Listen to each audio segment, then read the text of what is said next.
దాన్ని కూర్చుంటారు. బలహీనుడైన నన్ను బలపరచండి, ఎన్నిక లేని నన్ను ఎన్నుకుని ప్రభావం మిగిలిపోయిన రక్తము చేత నన్ను శుద్ధి చేసి అర్హత లేని వాళ్ళను అయక్కుడు మీ శిలువ చాటున వరకు పరిచి నిలబెట్టాడు ప్రభావం. అందుని బట్టి నేను లోపలికి స్తోత్రములు చెల్లిస్తున్నాను. తండ్రి, జ్ఞానము కొరతగా ఉన్నవాడు, వాక్చాతుర్యము లేని వాడును ప్రభావం మీరు నడిపించండి. చేర్చిన అదుపు ప్రభావం వారి వాక్యములు వినడానికి శ్రద్ధను, ఆసక్తి, వినయము కలిగిన మనస్సును వారికి అనుగ్రహించాలి. మా ప్రభువైన యేసు నామమున అడిగి వేడుకొనుచున్నాము తండ్రి, ఆమేన్. మన తండ్రి దేవుని నుండి ప్రభువైన యేసు క్రీస్తు నుండి కృపా సమాధానములు కలుగును గాక. ఆమేన్. దయచేసి కూర్చోండి.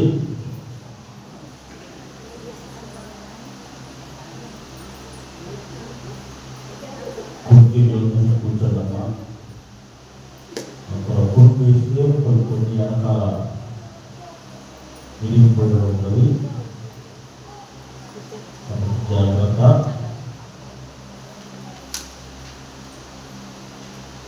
సరే, ఫిలిప్పీయులకు రాసిన పత్రిక,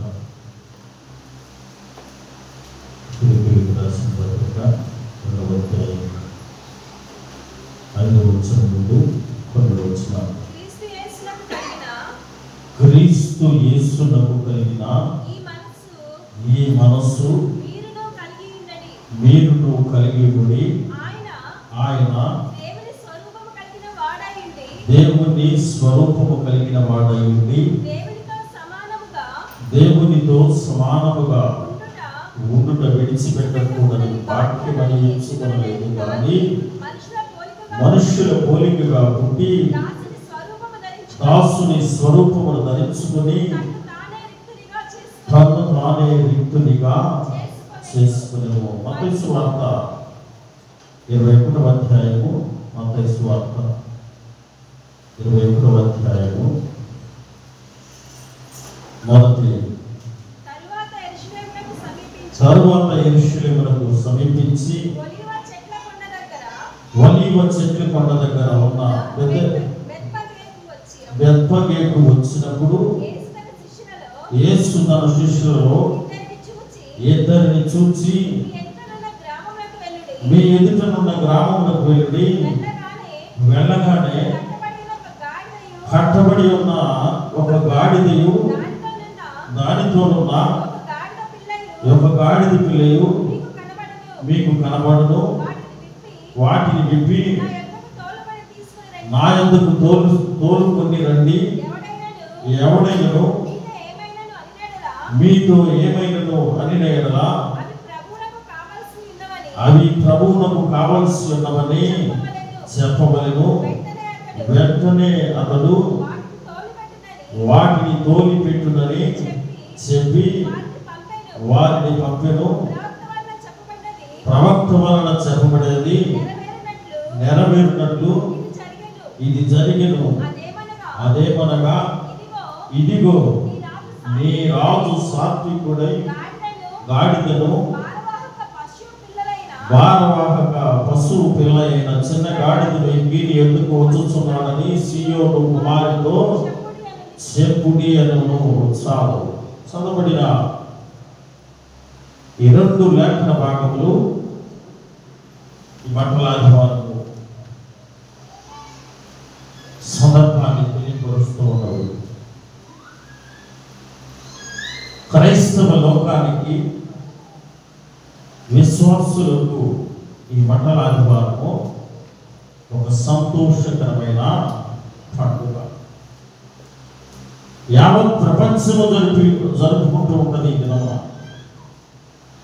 ప్రతి దేవాలయంలో మండలాధివారం జరిపి ఆ వచ్చినటువంటి చిన్నబిడ్డలు లేదా పెద్దవారు తీసుకొచ్చిన బట్టలను భద్రపరిచి వాటిని ఎండబెట్టి ఎండబెట్టిన తర్వాత బూడిద చేసి ఆ బూడిదను మరో మరొక ఏట ఒక బాక్సులో దాచిపెట్టి మరొక ఏట భస్మ బుధవారం వరకు ఈ బూడిదను అట్టి పెడతారు. అందుకనే ఈ మండలాది వారములకు అంత ప్రాముఖ్యత ఉన్నది. ఆనాటి ప్రజలు ఎదురు చూసిన మెస్సయ్య కొరకు యేసు ప్రభువు రాజుగా యెరూషలేములోనికి ప్రవేశించడానికి ఎంతగానో ఎదురు చూసిన ప్రజలు. అయితే యేసు ప్రభువు రాజే కానీ ఒక దీనుడిగా, సాత్వికుడిగా ఆయన యెరూషలేము వీధులలో తిరుగుతూ వచ్చాడు. యోహాను సువార్తలో ఒక మాట ఉంటుంది కదా, యోహాను సువార్త 12వ అధ్యాయం 19వ వచనంలో, కావున పరిసయ్యులు ఒకరితో ఒకరు మన ప్రయత్నములెట్లు నిష్ప్రయోజనమైపోయినవో చూడండి, ఇదిగో లోకము ఆయన వెంట పోయినదని చెప్పుకొని లోకమంతా కూడా ఆయన ద్వారా పోల్చుకున్నది. ఆయనే ఈ లోకానికి ఒక మార్గము లేదా ద్వారము. ఈ లోకమంతా కూడా ఆయన ద్వారానే పరలోక రాజ్యంలోకి సమీపించేది, ఈ లోకాన్ని తీసుకువెళ్ళేది యేసు ప్రభువారే అని తెలియపరుస్తున్నది. సంఘములతో భేదం లేకుండా అన్ని క్రైస్తవ సంఘాలు ఈ పండుగను చక్కగా ఆచరిస్తూ ఉంటారు. యోహాను సువార్త 6వ అధ్యాయంలో కూడా మరొక మాటను మీకు జ్ఞాపకం చేయాలని ఆశపడుతూ ఉన్నాను. యోహాను సువార్త 6వ అధ్యాయం 15వ వచనంలో కూడా ఉంటుంది కదా, రాజుగా చేయుటకు వారు వచ్చి తన్ను బలవంతముగా పట్టుకొనబోతున్నారని యేసు ఎరిగి మరలా కొండకు ఒంటరిగా వెళ్ళెను. ఎందుకంటే ఆయన త్వరలో రారాజు అంటకు సాదృశ్యమే ఈ దిన యెరూషలేము జయ ప్రవేశం. మరలా రాజుగా రానటువంటి యేసు ప్రభువు సాదృశ్యమే ఈ యెరూషలేము దేవాలయ ప్రవేశము. మొదటి రాకడ సమయంలో యేసు ప్రభువు సాత్వికుడిగానే వచ్చాడు, దీనుడిగానే వచ్చాడు. మొదటి రాకడ అయిపోయింది. ఇప్పుడు రెండవ రాకడ. ఈ రెండవ రాకడలో యేసు ప్రభువు సాత్వికుడిగా రాడు. నిన్ను నన్ను అనేక దినముల నుండి బలపరుస్తూనే ఉన్నాడు. ఎన్నిసార్లు చెప్పినా మనం వినటం లేదు. కాబట్టి ఆయన రెండవ రాకడలో ఏ విధముగా వస్తాడంటే ఒక కొదమ సింహము వలె రాబోతూ ఉన్నాడు. నీ రాజు ఎలా రాబోతూ ఉన్నాడు? ఒక కొదమ సింహము వలె రాబోతూ ఉన్నాడు. ఆ కొదమ సింహాలు నిన్ను ఏ విధముగా చేర్చుకుంటుందో, ఏ విధముగా నిన్ను ఆయన రాజ్యంలో కూర్చోబెట్టుకుంటుందో ఇదే ధ్యానములు తెలియపరుస్తూ ఉన్నవి. యేసుక్రీస్తు వారు రాజే కానీ ఆయన రాజు ఉండవలసిన లక్షణములు లేదా రాజు ఉండవలసిన గర్వములు ఆయనలో లేవు. ఈ భూమి మీద సొలొమోను మొదలుకొని ఆ సౌలు మొదలుకొని నేటి వరకు పరిపాలించిన రాజులందరూ కూడా ఒకసారి మనం గమనిస్తే వారి ప్రయాణములు, వారి ఆశలు, వారి కోరికలు, వారి జీవన విధానము, వారు తినే ఆహారపు అలవాట్లు అన్నీ కూడా హెచ్చుగా ఉంటవి, ఉన్నతముగా ఉంటవి, ఖరీదు కలిగినవిగా ఉంటవి. రాజు అనగానే రాజుకు ఒక 10 గుర్రములు లేదా ఒక 100 గుర్రములు ఉంటుంది. ఆ రాజు వెనకాల ఒక విస్తారమైన సైన్యం ఉంటుంది. రాజు తినే ఆహారము బహు ఖరీదైనదిగా ఉంటుంది. మన ప్రధానమంత్రి నరేంద్ర మోడీ తినే పప్పులు తింటామా, కూరలు తిన్నారా, ఊరుములు వచ్చినప్పుడు డబ్బడమ్మ అన్నప్పుడు పప్పు ఒక కేజీ వచ్చి 9,000 రూపాయలు అంట. పొట్టపప్పులు ఒక కేజీ పొట్టపప్పులు మన నెల మొత్తం పోకే సరిపోతుంది. ఆయనకు ఒక పూట పుట్టకొక్కులు పోకే 9,000 తెత్తానికి వండటానికి వెళ్తారు. రాజు కదా భారతదేశానికి ఆయన ఖరీదైన ఆహారం తింటున్నాడు. ఆయన వాహనములు కూడా అంత ఖరీదుగానే ఉంటాయి, ఆయనకున్న సెక్యూరిటీ కూడా అంత ఖరీదుగానే ఉంటారు. కానీ నిన్ను పరిపాలించే దేవుడు, రాజ్యాన్ని పరిపాలిస్తున్న దేవుడు, ప్రపంచాన్ని ఏలుతున్న దేవుడు మాత్రము దీనుడుగా వచ్చాడు. ఆయన గుర్రములను కోరుకునలేదు, కానీ గాడిదను కోరుకున్నాడు. కారణము గాడిద సాత్వికము లేదా దీనత్వములకు గుర్తుగా మనకు కనబడుతూ ఉన్నది. రాజులందరూ కూడా గర్వంతో ఉండిన వారే, రాజులందరూ కూడా అహంతో ఉన్నవారే, రాజులందరూ కోపంతో ఉన్నవారే, ద్వేషంతో ఉన్నవారే. ఎవరైనా రాజుకు ఎదురు మాట్లాడితే రాజు ఆ వ్యక్తిని చంపివేస్తాడు లేదా శిక్షకు గురి చేస్తాడు. కానీ యేసు ప్రభువారి మీద అబద్ధాలు వేసినా, నిందలు మోపినా, ఆయనను అవమానపరిచినా, ఆయన ముఖం మీద ఉమ్మి వేసినా, ఆయన పక్కలో పళ్ళము పెట్టి పొడిచినా, కాలు పెట్టి తన్నినా, ఆయన అంటున్నాడు కదా, తండ్రి నా బిడ్డలు, నా కుమారులు, నా కుమార్తెలు ఏమి చేస్తున్నారో వారు ఎరుగురయ్యా, దయచేసి ప్లీజ్ అయ్యా నా బిడ్డలను క్షమించు అంటున్నాడు.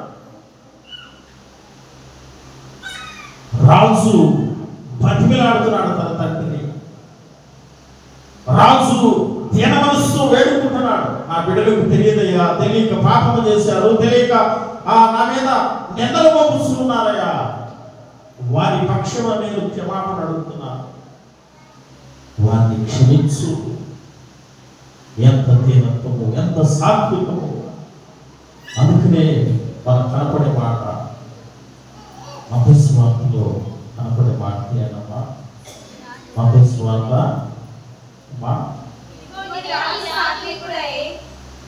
5వ అధ్యాయము, మత్తయి సువార్త 5వ అధ్యాయము 3వ వచనంలో కనపడే మాట, ఆత్మ విషయమై దీనులైన వారు ధన్యులు. నీ దీన మనస్సు కలిగి ఉన్నాడు. యేసు ప్రభువారు దీన మనస్సు కలిగి ఉన్నాడు కాబట్టి, ఆత్మ విషయంలో తను తగ్గించుకున్నాడు కాబట్టి పరలోక రాజ్యంలో ఉండగలుగుతూ ఉన్నాడు. ఆయనతో పోలిమాను నడుచుకోవాలి, ఆయనను మాదిరిగా తీసుకుని మనం ఉండాలి. మనము కూడా పరలోక రాజ్యంలో ఉండాలంటే ఆత్మ విషయమై ఏమై ఉండాలి? మనము దీనులై ఉంటే పరలోక రాజ్యము మనదే. ఆయన గాడిదను కోరుకున్నాడు. పాపబంధకముల చేత కట్టబడి ఉన్న గాడిద, ఒకే ప్రదేశంలో ఉంటున్నటువంటి గాడిద, ఒకవేళ గాడిదను తాడు విప్పితే ఆ గాడిద వెళ్ళి గడ్డిని వేస్తుంది, చెత్తను వేస్తూ ఉంటది, పనికిరాని వేస్ట్ని వేస్తూ ఉంటది గాడిద. అలాంటి పరిస్థితిలో ఉన్న గాడిద, ఒకే ప్రదేశంలో కట్టబడి ఉన్న గాడిద, దుర్గంధంతో ఉన్న గాడిదను యేసు ప్రభువారు అంటున్నాడు తన శిష్యులకు చెప్పి, అయ్యా ఎదుర్కొన్నటువంటి ఆ గ్రామానికి వెళ్ళండి, తాళతో కట్టబడి ఉన్నటువంటి ఒక గాడిద ఉన్నది, గాడిద పక్కన మరొక పిల్ల కూడా ఉన్నదయ్యా, ఆ రెండింటిని తీసుకుని తోలుకొని రండి, వాటి మీద మనము ఊరేగాలి లేదా వాటి మీద కూర్చోవాలయ్యా. ఎంత దీనత్వమో సాత్వికమో యేసు ప్రభువారిలో కనబడుచుకున్నారు. రాజైనప్పటికీ గర్వం లేదు, అతిశయం లేదు. తన పేరు ప్రఖ్యాతులు పొందినవాడు కదా, ఆ పేరు ప్రఖ్యాతులు పోతామేమో అనే భయం కూడా తనలో లేదు. వాటిని తీసుకొచ్చిన తర్వాత ఆ గాడిద మీద యేసు ప్రభువారు కూర్చుని ఉంటే అక్కడ ఉన్నటువంటి స్త్రీలు, పురుషులు, బాలులు, బాలికలు, చిన్నపిల్లలందరూ కూడా యేసు ప్రభువారు ఎక్కిన గాడిద, ఆ గాడిద నడుస్తూ ఉంటే ఆయన కింద నడవకూడదు, ఆ గాడిద కూడా మట్టి అవ్వకూడదని ఏం చేస్తూ ఉన్నారు? నూతన వస్త్రాలను పరుస్తూ ఉన్నారు వీధుల వెంట. యోధుల రాజు హోసన్నా జయము జయమని ఖర్జూరపు బట్టలు తెచ్చి పూలు గుచ్చి జైలు కొడుతున్నారు. Hosanna hosanna. ఆయన అంత గొప్ప ఉన్నతమైన వ్యక్తి.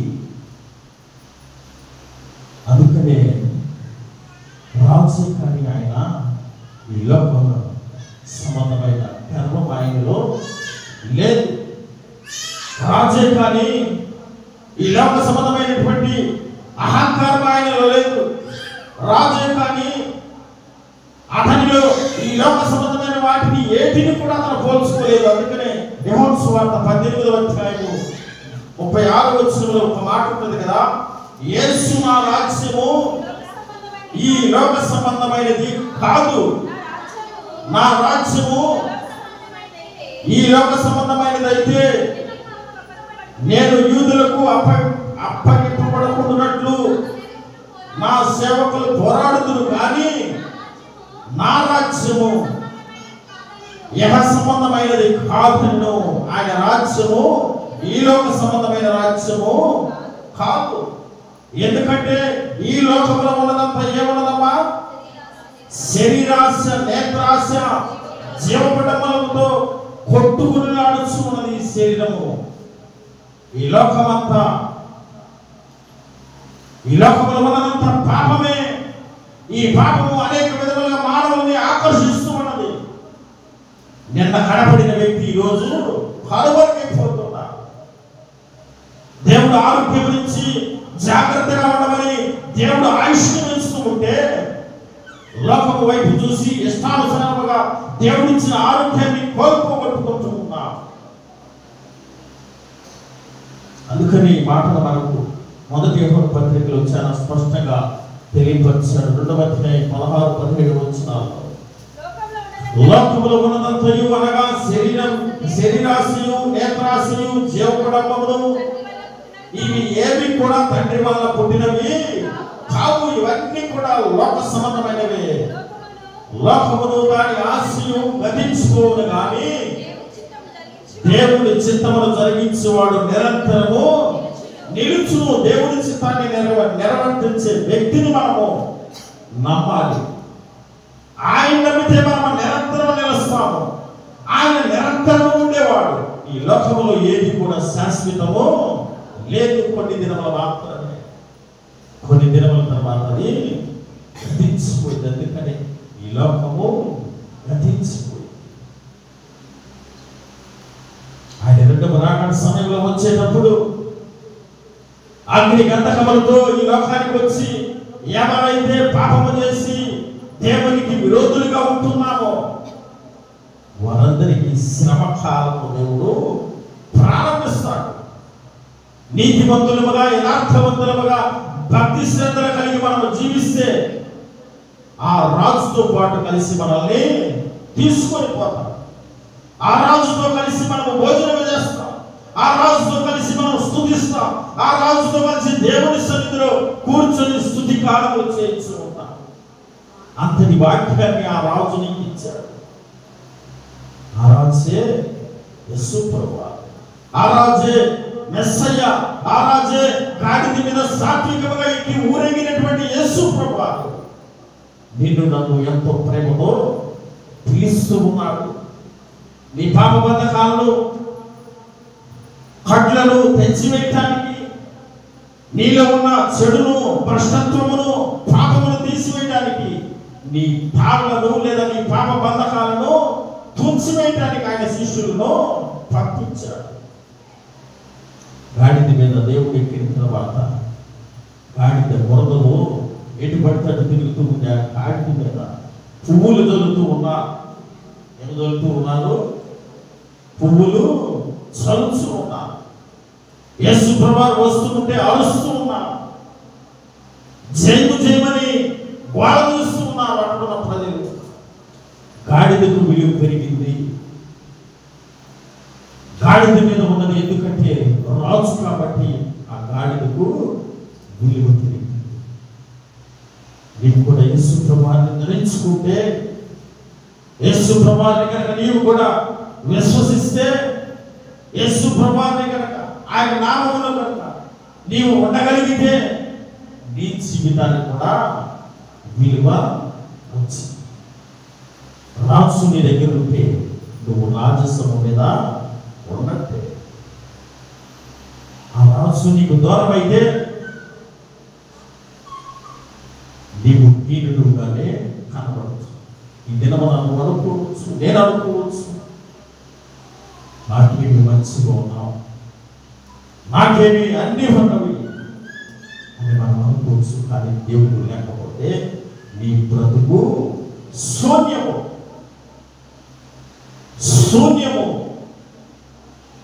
దేవుడు ఉంటే నీకే కొరత ఉండదు. దేవుడు ఉంటే నీ ఏ ఆపద ఉండదు. దేవుని మాట అంత సజీవమైన మాట. లాజరు బయటికి రా అని పిలిచిన వెంటనే ఎంతమంది వచ్చి చూచి ఓదార్చి ఏడ్చినా ఆ లాజరు అదే స్థితిలో ఉండిపోయాడు, చనిపోయి సమాధి చేయబడి ఉన్నాడు. కానీ సజీవుడైన రాజు, నీ రాజు వచ్చి ఒక పేరు పెట్టి పిలిచిన వెంటనే సజీవుడిగా లాజరు బయటకు వచ్చేటంటే నీ రాజును ఎంత గొప్ప ఉన్నతమైన పవర్ ఉన్నది. ఆ రాజును నువ్వు సేవించు, ఆ రాజును నువ్వు విశ్వసించు, ఆ రాజును నువ్వు కొనియాడు. ఆ రాజు నీలో ఉంటే నీవు ఈ లోకంలో ధైర్యవంతుడు. ఈ లోకంలో జీవించినంత కాలం నువ్వు ధైర్యంగా జీవిస్తావు. ఆయన రాజ్యంలో మరింత ఉన్నతమైన స్థితిలో నీవు ఉంటావు. ఆ రాజు నీలో ఉంటే, ఆ రాజు విశ్వాసం నీలో ఉంటే ఈ లోకము నిన్ను ఏమీ చేయలేదు. నేత్రాశ కానీ, జీవకుండపం, డబ్బు కానీ, శరీరాశ కానీ ఇవేవి కూడా నిన్ను ఏమి చేయలేవు. సాతాను కూడా నిన్ను ఏమీ చేయలేదు. ఎందుకంటే నీ రాజు అంతా ఉన్నతమైన శక్తి కలిగిన వాడు. నీ రాజు అంత గొప్ప దేవుడు. పాపములో ఉన్న గాడిదను విడిపించిన దేవుడు, కట్టివేయబడిన గాడిదను విడిపించిన దేవుడు. ఈ మధ్యకాల కాలంలో కట్టివేయబడి ఉన్నావేమో, బంధించబడి ఉన్నావేమో, లోకము నిన్ను ఎటు వెళ్ళనీయకుండా హింసిస్తూ ఉన్నదేమో, నీ మధ్యకాలను విడిపించడానికి సంసిద్ధముగా ఉన్నాడు. యేసు ప్రభువుని పిలుస్తూ ఉన్నాడు. కట్టివేయబడిన ఆ గాడిదను కోలుకోవడానికి ఆయన సువార్తికులను పంపిస్తూ ఉన్నాడు. ఆ సువార్తను విని ఆ పాప బంధకాల నుండి విడిపించి బయటికి రాగలిగితే అంతకన్నా గొప్ప జీవితం మరొకటి మనకు. ఆ జీవితమే ఉన్నతమైన పరలోక రాజ్య జీవితము. ఆ రాజ్యములని నీ రాజు ఉంటాడు. ఆయనతో కలిసి నీవు జీవించవచ్చు, ఆయనతో కలిసి నీవు మాట్లాడవచ్చు, ఆయనతో కలిసి సజీవునిగా తరతరములు నీవు ఉండవచ్చు. పత్రిక పాఠ్య భాగాన్ని కూడా మనం జ్ఞాపకం చేసుకుంటే, పత్రిక పాఠ్య భాగం ఫిలిప్పీయులకు రాసిన పత్రిక 2వ అధ్యాయము 6 నుండి 8 వచనాల వరకు, ఆయన దేవుని స్వరూపము కలిగిన వాడై ఉండి దేవునితో సమానముగా ఉంట విడిచిపెట్టకూడని భాగ్యమని ఎంచుకోలేదు, కానీ మనుషుల పోలికగా పుట్టి దాసుని స్వరూపము ధరించుకొని తను తానే యుక్తినిగా చేసుకొని మరియు ఆయన ఆకారమందు మనుషుడిగా కనబడి మరణము పొందునంతగా, అనగా శిలువ మరణము పొందునంతగా విధేయత చూపిన వాడై తనను తాను తగ్గించుకున్నాడు. ఈ పత్రిక పాఠ్య భాగంలో మనం కనబడుతున్న మాట తగ్గింపు. తనను తాను తగ్గించుకున్నాడు. ఎవరు? యేసు ప్రభువారు. అందుకనే జకర్యా గ్రంథం 9వ అధ్యాయం 9వ వచనంలో ఉంటుంది కదా, సియోను నివాసులారా బహుగా సంతోషించుడి, యెరూషలేము నివాసులారా ఉల్లాసముగా ఉండుడి. నీ రాజు నీతిపరుడును రక్షణ గలవాడును దీనుడనై గాడిద పిల్లను ఎక్కి నీ యొద్దకు ఆయనే వచ్చుచున్నాడు. ఎందుకంటే తగ్గింపు జీవితం కలిగిన వాడు, నీతిమంతుడు, యథార్థవంతుడు. ఆయన గాడిద మీద ఎక్కి స్వయంగా ఆయన నీ దగ్గరకు వస్తూ ఉన్నాడు. అక్షరాల ఈ ప్రవచనము ప్రవచించిన జకర్యా యేసు ప్రభువారి జీవితంలో నెరవేర్చబడింది. యేసు ప్రభువారు పుట్టక మునిపే, ఆయన శిలువ వేయబడక మునిపే, ఆయన మరణించక మునిపే, ఆయన సజీవుడిగా తిరిగి లేవక మునిపే జకర్యా ప్రవచించిన ప్రవచనం ఈ ప్రవచనము. యేసు ప్రభువారు అనే ఒక రాజు ఈ లోకానికి వస్తాడు. ఆయన గాడిద మీద ఊరేగుతాడు. ఊరేగిన ఆయన్ను పట్టురోజులు పట్టుకు వెళ్తారు, ఆయన్ని హింసిస్తారు, ఆయన్ను శిక్షిస్తారు, ఆయన సిలువకు అప్పగిస్తారు. సిలువ మీద ఆయన మరణమును చూస్తారు. తర్వాత 3వ దినమున తిరిగి ఆయన సజీవుడిగా లేస్తాడు. ఇదంతా కూడా అక్షరాల సత్యముగా జరిగింది యేసు ప్రభు వారి జీవన విధానంలో. అందుకని సజీవుడైన యేసు ప్రభు వారిని మనం అందరము విశ్వసించాలి. మన దేవుడు, మన రాజు, రారాజు యేసు ప్రభు వారు. మత్తయి సువార్తలో ఒక మాట మనకు కనబడుతూ ఉంటది కదా. మత్తయి సువార్త 11వ అధ్యాయము 29వ వచనంలో, నేను సాత్వికుడును దీన మనస్సు గలవాడను గనుక మీ మీద నా కాడి ఎత్తుకొని నా యొద్దకు చేర్చుకోండి, అప్పుడు మీ ప్రాణములకు విశ్రాంతి దొరుకును. నేను సాత్వికుడును దీన మనస్సు గలవాడను గనుక మీ మీద నా కాడి ఎత్తుకొని నా యొద్ద చేర్చుకుని నేర్చుకుని, అప్పుడు మన ప్రాణములకు విశ్రాంతి కలిగింది. అన్ని విషయాల్లో, అన్ని సమయాల్లో చివరికి రాజుగా వచ్చేటప్పుడు కూడా ఆయన తగ్గించుకునే మన దగ్గరకు వచ్చాడు. మనల్ని కూడా చెబుతూ ఉన్నాడు, నేను ఏ విధముగా అయితే నా కాడికి పోయేటప్పుడు నేర్చుకున్నానో, ఒకవేళ ఈ లోకములో మీరు చేసినటువంటి బంధకములు, పాపములు అన్నిటినీ కూడా నా మీద మోపండి, నా మీద వేయటము నేర్చుకోండి. వేయటము, మోపడం అంటే పశ్చాత్తాప స్వభావం. అయ్యా నేను పాపము చేశానయ్యా, నేను తప్పిదము చేశానయ్యా, నా పాపములు క్షమించు అనేటువంటి స్వభావం.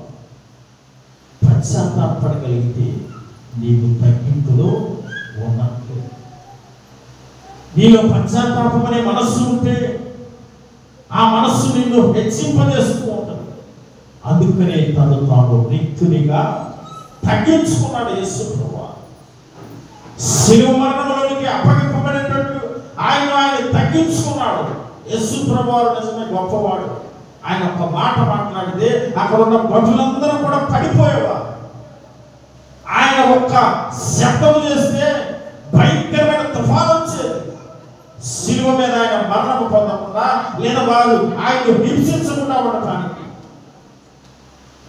అది దేవుడు తగ్గింపు కలిగి నీ కొరకు, నా కొరకు మౌనమును వహించాడు. ఆయన మౌనము వహించడం బట్టి నీ కొరకు, నా కొరకు చనిపోయిన గొప్ప దేవుడిగా మనకు కనబడుతూ ఉంటాడు. దీనంతో చనిపోయిన వారిని లేపిన దేవుడు, అనారోగ్యంతో ఉన్న వారిని బాగు చేసిన దేవుడు, నోవాహు దినములలో 40 దినముల పగలు 40 రాత్రులు జలప్రళయమును సృష్టించిన దేవుడు, భూమిని ఆకాశమును సృజించిన దేవుడు. ఆయన ఒక్క శబ్దము, ఒక మాట చెబితే శిలువ మరణము ఆగిపోయేది. కానీ దీనుడిగా తగ్గింపు కలిగి ఉన్నటువంటి యేసు ప్రభువు మనలో కూడా దీనత్వము చూడాలని, నేను ఏ విధముగా అయితే తగ్గించుకుంటూ ఉన్నానో, ఏ విధముగా అయితే తగ్గింపు జీవితము కలిగి ఉన్నానో, ఆ తగ్గింపును మీరు కూడా కలిగి ఉండండి. మీరు కూడా నన్ను చూసి నేర్చుకోండి. తెలియపరుస్తూ ఉన్నా గొప్ప దేవుడు నీ రాజు. ఎవరు? నీ రాజు. రాజులకు రాజు నీ రాజు, రారాజు, కింగు నీ రాజు. ఈ లోకంలో సాటి ఎవరు కూడా లేదు. యేసు ప్రభువు పుట్టిన తర్వాతే ఈ కాలములు కూడా 2 భాగాలుగా చేర్చబడింది. క్రీస్తు శకము, క్రీస్తు పూర్వము. అంత ఉన్నతమైన రాజు నీ రాజు. ఆ రాజును చూసి నువ్వు గర్వపడాలి. కానీ ఆ రాజుకు నువ్వు దొరకవు. ఆయనలో ఉన్న శాంతిని, సమాధానం, దీనత్వము, ఔన్నత్యము, తగ్గింపును, వీటన్నిటిని కూడా మనము చూస్తూ ఆయనలో నుండి మనము నేర్చుకోవాలి. లూకా సువార్తలో 19వ అధ్యాయంలో ఒక 2 మాటలు నాకు కనబడుతూ ఉంటవి. 12-14 చదవనమా? లూకా సువార్త 19వ అధ్యాయము. రాజకుమారుడు రాజకుమారుడుగా రాజ్యము సంపాదించుకుని మరలా రావాలని దూరమునకు ప్రయాణమై తన దాసులను 10 మందిని పిలిచి వారికి 10 దీనారములు ఇచ్చి నేను వచ్చే వరకు వ్యాపారం చేయడని వారితో చెప్పెను. అయితే అతని పట్టణస్థుల తని ద్వేషించి ఇతడు మమ్ము నేరుట మాకిష్టం లేదని అతని వెనుక రాయబారము పంపెను. 27 వచ్చిన కూడా చదవడమా. మరియు నేను తమను ఏలుటకు ఇష్టము లేని నా శత్రువులను ఇక్కడికి తీసుకుని వచ్చి నా ఎదుట సంహరించుడని చెప్పెను. రాజ్యమును పరిపాలిస్తున్నటువంటి దేవుడు ఇక్కడ ఒక ఉపమాన రీతిగా తెలియపరిచాడు. ఒక రాజు లేదా ఒక ఉన్నతమైన వ్యక్తి తన దూరదేశములకు వెళ్ళటానికి ప్రయాణమైనప్పుడు తన స్నేహితులను పిలిచి వారికి ఇచ్చాడు. 50 రూపాయలు విలువ చేస్తే ఇంచుమించు 10 దీనారములు. ఆయన వచ్చి మన మీద మరలా అజమాయిషి చేస్తాడేమో, మన మీద ఆయన గర్వపడతాడేమో, మన మీద అధికారం చూపిస్తాడేమో అనుకున్న వీడు ప్రయాస. కానీ అలాంటి వ్యక్తులతో యేసు ప్రభువులో లేదు. ఆయన సాత్వికము కలిగిన వాడు, దీనత్వము కలిగిన వాడు. మొదటి రాకడలో అదే విధంగా వచ్చాడు. ఆయన రాజ్యకాలంలో మనమందరం ఉండాలంటే దీనత్వము సాత్వికము కలిగి ఉండాలి. కానీ రెండవ రాకడలో ఆయన కదమ సింహం వలె వస్తాడు. కనుక ఆ కదమ సింహానికి, కదమ సింహం యొక్క ఉగ్రతకు మనము గురి కాకుండా ఉండాలంటే ఆయనకు లోబడే తత్వం మనలో ఉండాలి. ఆయనకు విధేయులమయ్యే తత్వం మనలో ఉండాలి. మనలో దీన మనస్సు కలిగిన తత్వం ఉండాలి.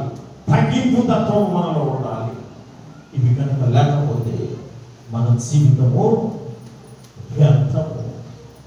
ఆయన ఉగ్రతకు మనము గురవుతాము. కనుక మనము ఈ లోకంలో ఉన్న రాజులను బట్టి అతిశయపడకూడదు. ఈ లోకంలో ఉన్న అధికారులను బట్టి అతిశయపడకూడదు. ఈ లోకంలో ఉన్న ధనమును బట్టి అతిశయపడకూడదు. నీవు ఎవరిని చూసి అతిశయపడాలి? నా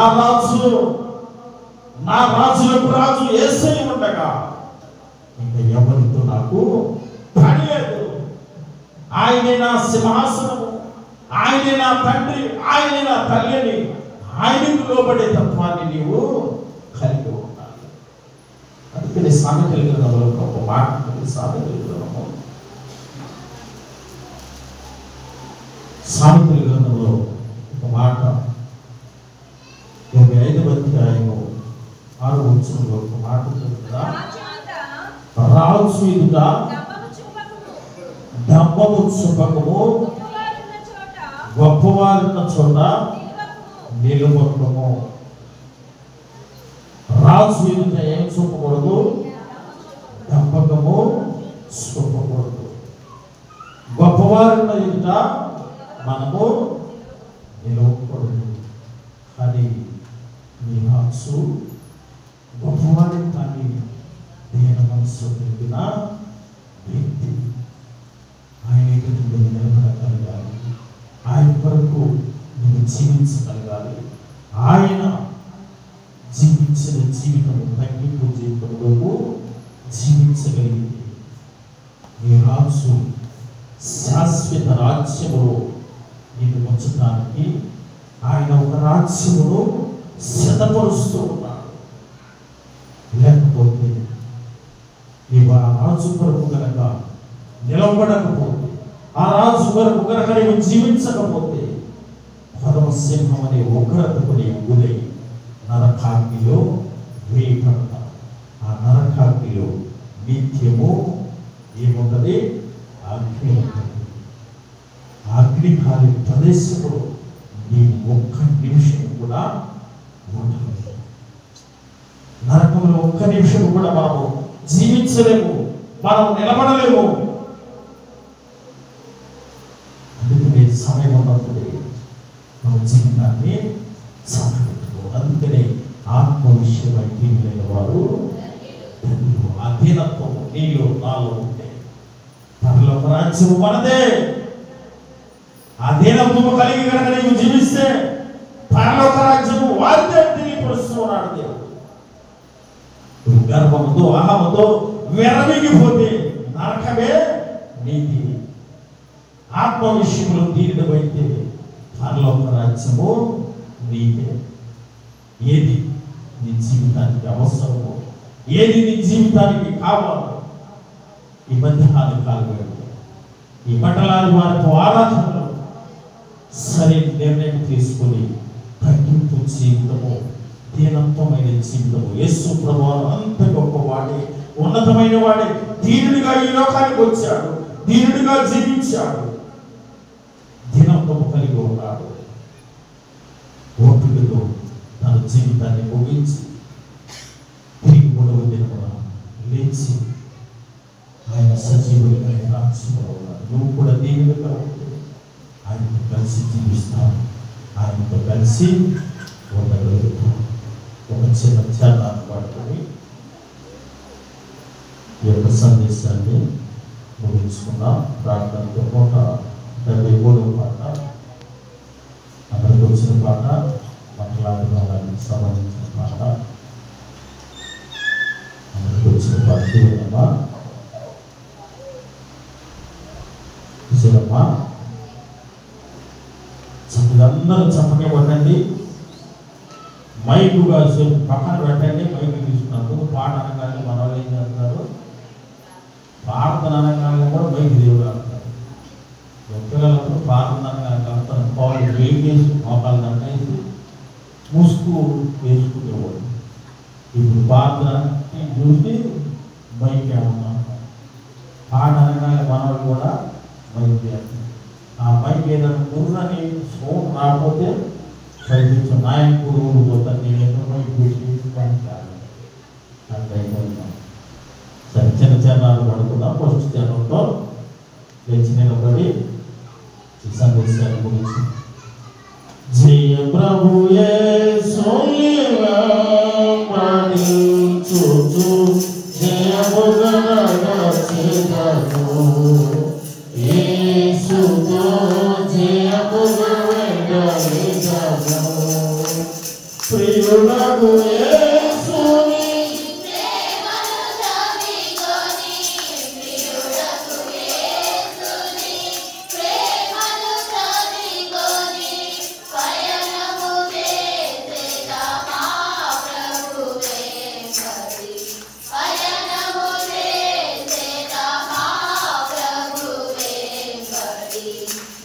प्रभु येसु ने पड़ी तुझ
వచ్చు ప్రభు.